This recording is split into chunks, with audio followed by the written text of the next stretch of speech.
This session, we are going to continue where we left off last time, and we'll be using the same set of notes. I'm going to give maybe I'll take a couple of minutes at most to just do a quick overview, just to summarize what we talked about last time. But we don't have a lot of time and so if you missed the last session, I hope you'll have a chance to go onto the website where the videos are online. And of course, you can download the handouts from there. So if you recall, we talked about how the Visuddhimagga divides the path of meditation into two distinct paths, tranquility and insight. We talked about that a fair amount. And we discussed how the Visuddhimagga goes in a lot of detail in preparing to develop concentration, selecting an appropriate meditation subject. There's these 40 meditation subjects offered. There are 3 stages of concentration called preparatory, access, and fixed concentration. And we also talked about the different signs of concentration called nimittas. And then we switched and let go of the Visuddhimagga, set that aside for now, and we focused on the Pali Suttas and looked at Jhana. And we focused on the first Jhana, and we went through the Jhana definition. And if you recall, in about half the places in the suttas, just the bare definition is given, and in about maybe roughly the other half of places, the sutta is accompanied by a simile, and that's the definition's accompanied by a simile, and that's true for all of the jhanas. And so we looked at that in detail. And in particular, there were 5 factors among the many, many other factors that are present in part of jhana. 5 of them are put together in this list called the 5 jhana factors. And those were vitakka, vichara. Vitakka and vichara are the first 2, which we've translated as thought and examination. But there are other understandings of what the meaning is, one in particular being a particular mental function of connecting and sustaining your attention on the meditation object. But it can also have the sense of thoughts or mental reflection or examination. So there's a range of ways it's understood and practiced. And in addition to those first 2, then the 3rd and 4th jhana factors, piti and sukha. The piti, sukha, piti is translated as bliss or rapture. The sukha is happiness or pleasure. Pleasure connotes more of a embodied experience, happiness more mental. And then the 5th jhana factor, ekaggata, translated as one-pointedness, unification of mind, singleness of mind. And so those factors are present in all of the jhanas. So now today we'll pick up with the 2nd jhana on page 10 of your notes. And let me begin just by reading the definition, and then we'll come back in a bit and do the simile, but for now just the definition of the 2nd jhana. With the stilling of thought and examination, he enters and abides in the 2nd jhana, which is characterized by rapture and pleasure born of concentration and accompanied by inner composure and singleness of mind without thought and examination. So first of all, you can see that if you recall the first jhana, moving from the first to the 2nd jhana doesn't entail gaining more qualities or factors, but it's a dropping away, it's a simplifying of the mind actually. It's a letting go. And so 2 of the jhana factors have been let go of here. The very first, it starts with the stilling of thought and examination. That's the vitakka vichara. And then you enter the second jhana, which still has the piti and the sukha, the rapture and pleasure. So if you think of vitakka and vichara meaning connecting and sustaining, that activity of connecting and sustaining your attention on the meditation object, that's dropped away because it's not needed anymore. It just is connected and sustained. So we don't need the mental function of doing that. If you think of it as some other kind of mental process, thoughts, evaluation, reflection, that too has dropped away. So we're in more of a wordless experience. And then it says born of concentration. The first jhana, in the definition of the first jhana, it said born of seclusion. And it meant both inner and outer seclusion. In order for our minds to settle enough to enter jhana, we need to have some external seclusion. Typically means either being in a specialized environment, such as being on a meditation retreat, or in daily life, it means setting aside time for formal meditations. We step out of the normal busyness of our daily lives. And inner seclusion meant setting aside or letting go of the hindrances. They don't have to be completely, once and for all eradicated, but letting them go enough so that the mind can settle. So that's the seclusion.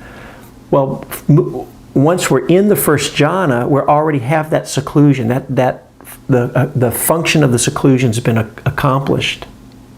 So we don't need the second jhana to be born of seclusion. It's born of the concentration of the first jhana that we'd already attained. And it's accompanied by inner composure and singleness of mind. So singleness of mind is just being highlighted here, emphasized. Ekaggata, that jhana factor, is a factor of all the jhanas, so it was there in the first jhana.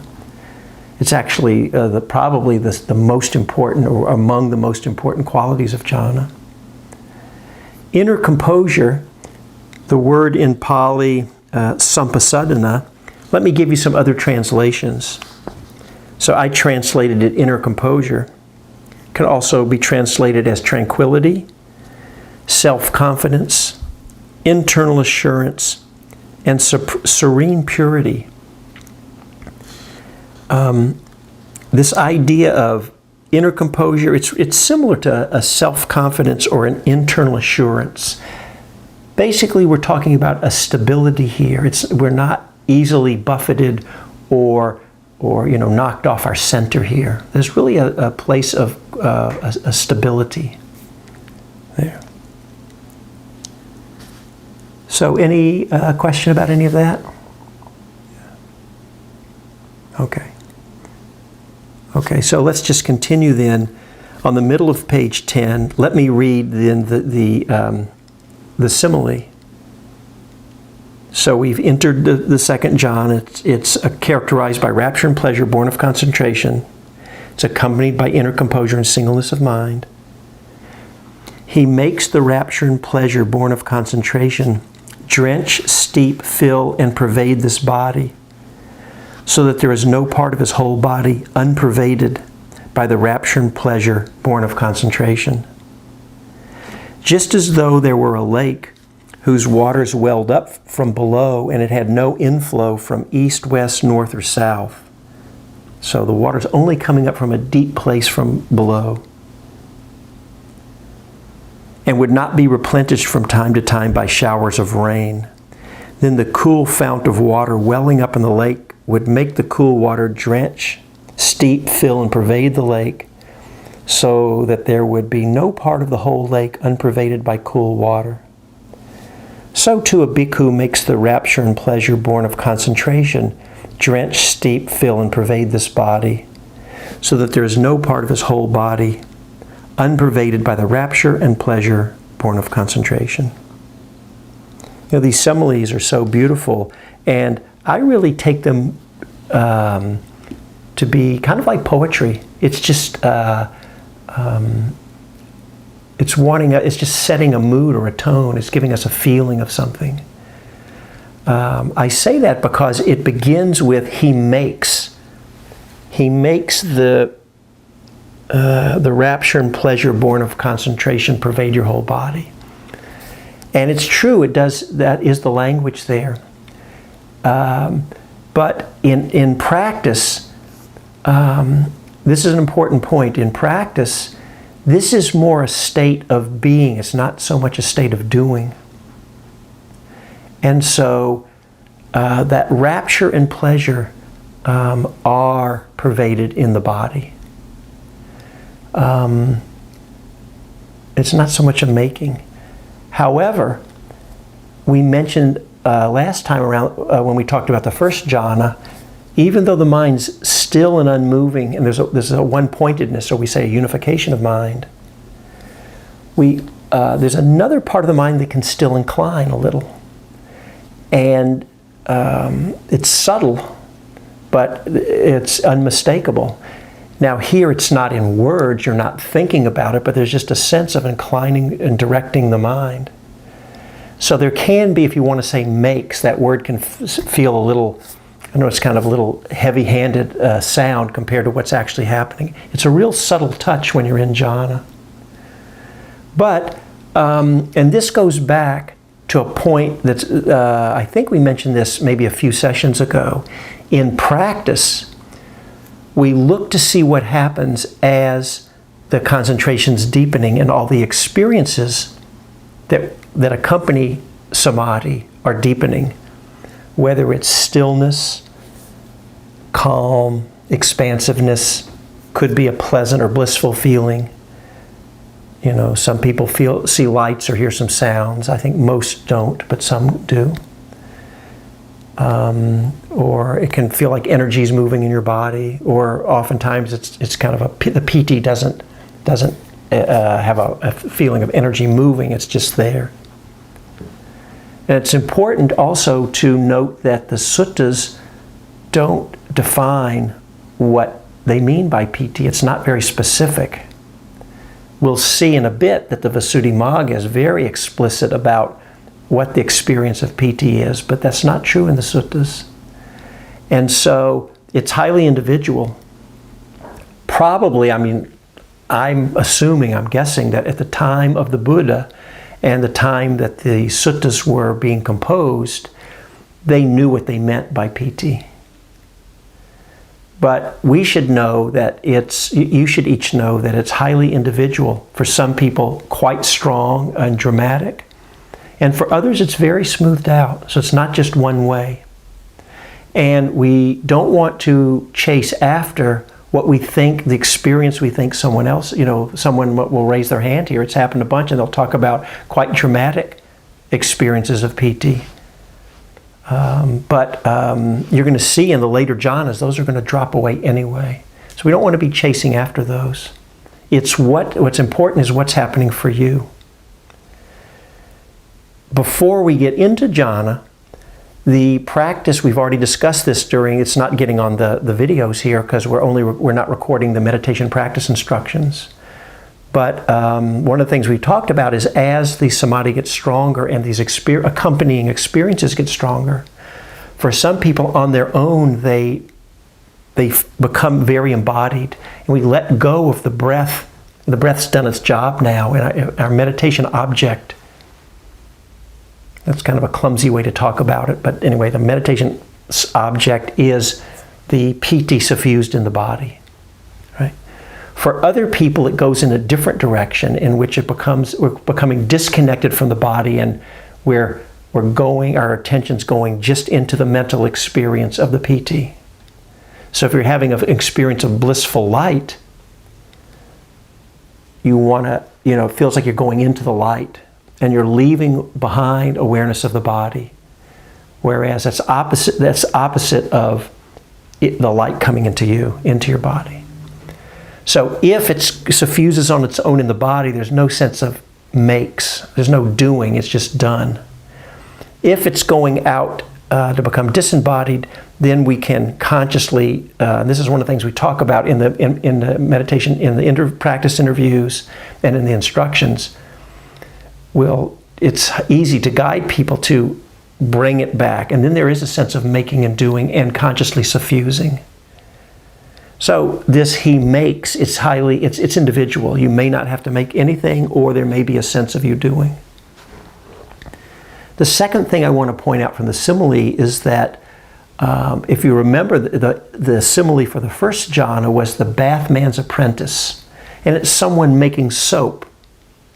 That person took the bath powder and the water, and it was very energetic. They're working the soap, putting in a lot of energy and effort to suffuse through the body. That was the image. Here, it doesn't have that energetic feel at all. It's very smoothed out.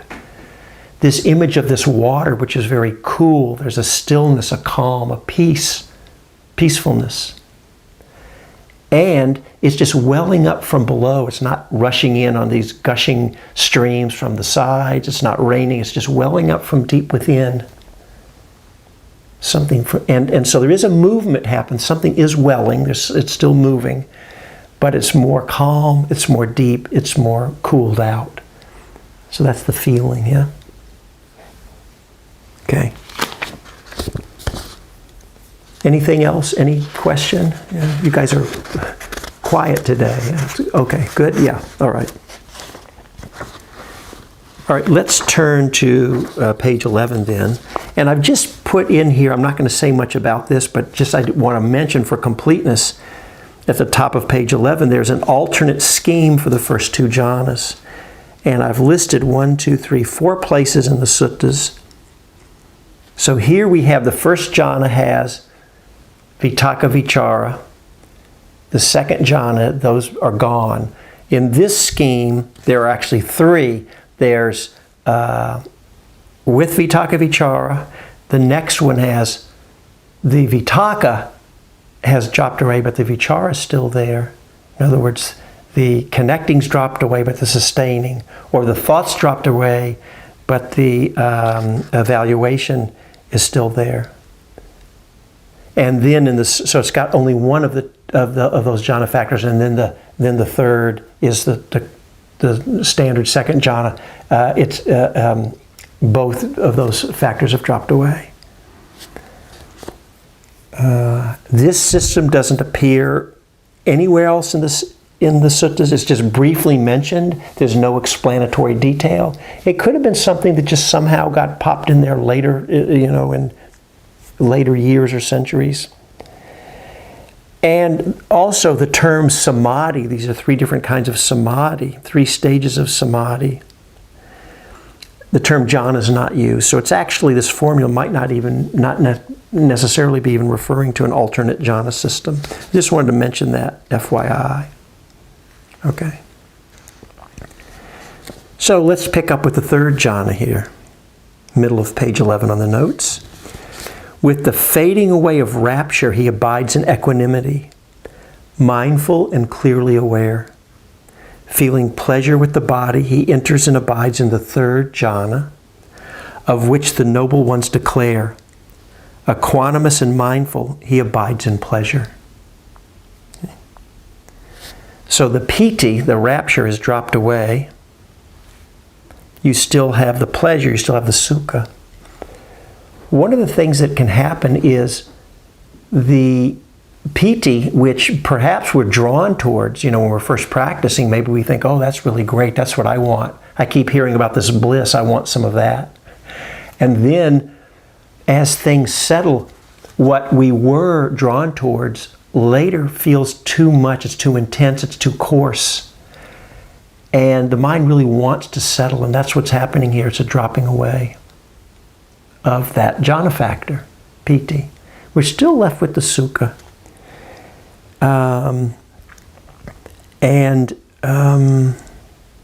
It's very explicit, feeling pleasure with the body. So sometimes I translate sukha as happiness when I mean more mental. Here, translate as pleasure, because it's a pleasant feeling in the body.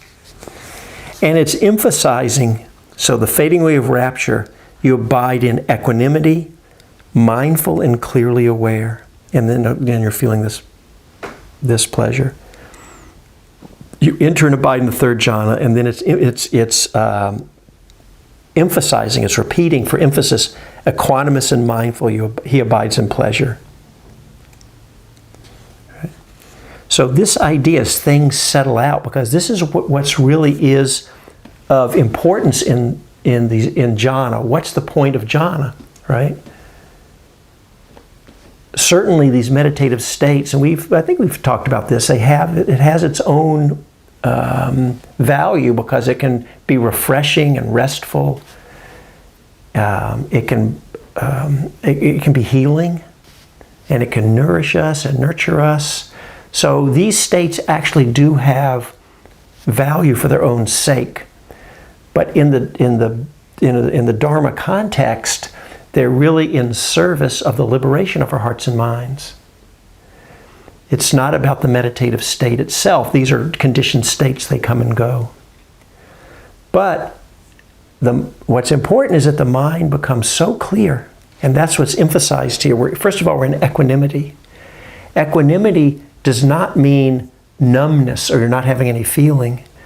Equanimity means we're not buffeted or jerked around by what's happening. So now you're not getting really unpleasant in jhana, but in general, equanimity means, just say in daily life consciousness, as it's a balanced state of mind.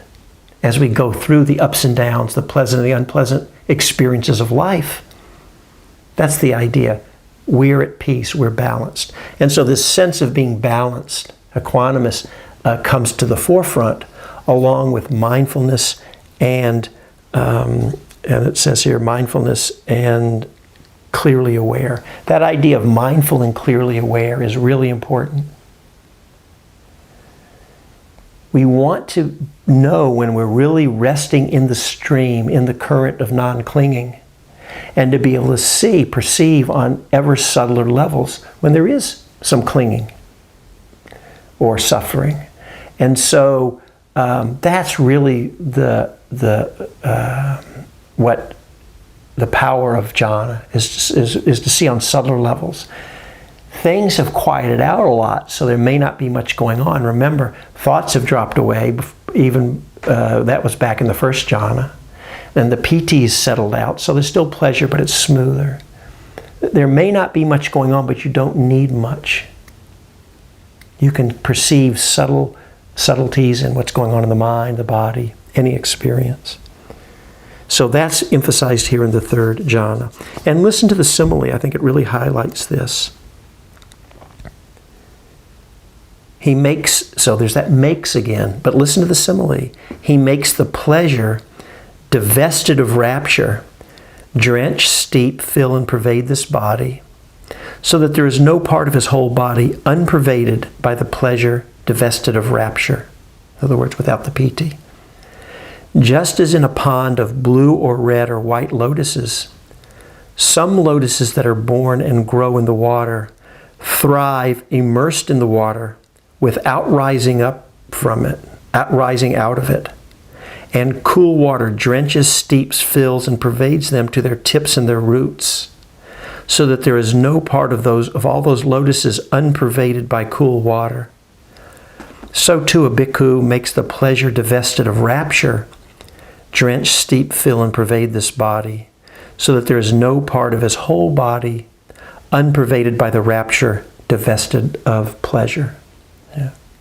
So you get the feeling here, these are these lotuses that they're born, they live, and they die, just always immersed in water. They don't have to do anything. It's a state of being. And so this gets back to why I think of this maybe as poetry in this language he makes. There's really no making here.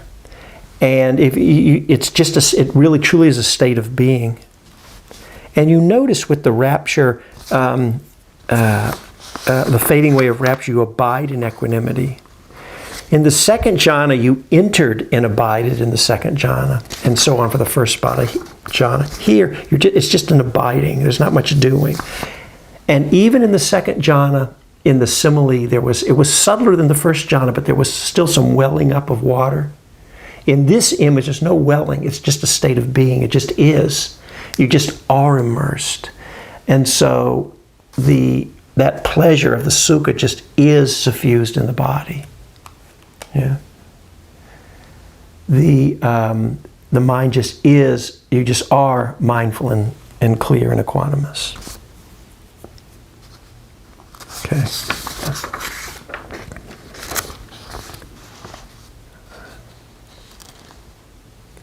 All right, and so we'll end this session. We'll just, let's look at the fourth jhana. With the abandoning of pleasure and pain and the previous disappearance of joy and grief, he enters and abides in the fourth jhana, which has neither pain nor pleasure and purity of mindfulness and equanimity. So with the abandoning of pleasure and pain, so that's a body, right? Pleasure, pain in the body, no more pleasure or pain in the body. And the previous disappearance, joy and grief, are pleasant and unpleasant mental experiences. So both in the body and the mind, you enter a state, and it says here, which has neither pain nor pleasure. So you're not, and purity of mindfulness and equanimity. So you've got this equanimity, but you're not even having to be equanimous of pleasure and pain. That's just all gone. And I think it gets clearer when we look at the simile.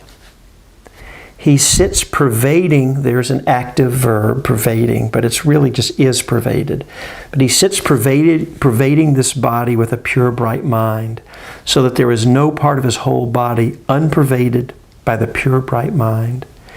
Just as though a man were sitting covered from head to foot with a white cloth, so that there would be no part of his whole body not covered by the white cloth.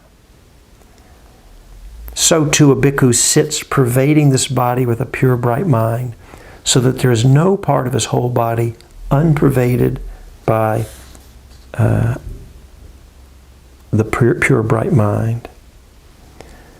So that is what comes to prominence here, right? It's just the clarity of mind itself.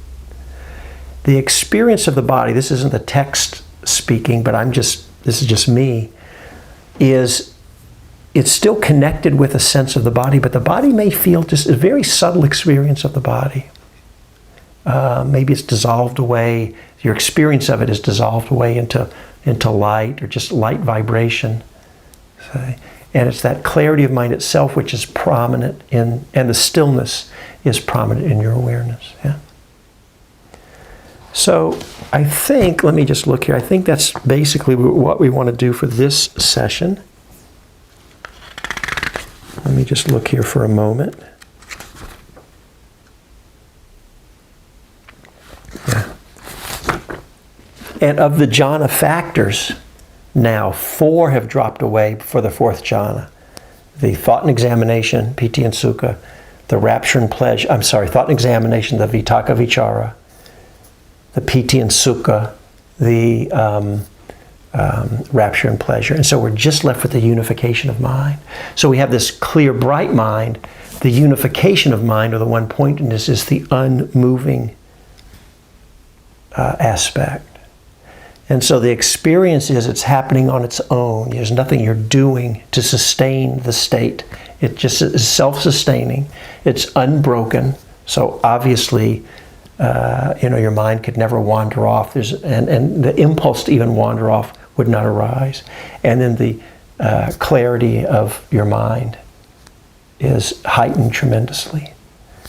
So that's the basic idea. Yeah. All right, when we come back, well, 2 things. First of all, when we come back, we'll have a practice period, and when we're meditating, we want to let go of a lot of these words. This is not meant to be an academic course where you have to memorize all of this. You either some of you have my book, or you have the notes here, so you have the reference if you want to go back. And it is good to familiarize yourself with this. But then you want to let it go, because it's the use of studying this is only to help our practice, inform our practice. And so I hope we can just let all this go, and we just go back to the simple practice, the mindfulness of breathing, whatever other practice you may be doing. And then we stay attuned to see how the samadhi unfolds, to help us, to know, how we either direct the attention to be more embodied or not. And again, you don't have to figure that out. that, I or whomever you're working with in your practice will help you know when do you stay with the breath, when do you suffuse the samadhi in the body. Don't stir your mind up thinking about it. You just sit with the simple practice of mindfulness of breathing. Okay?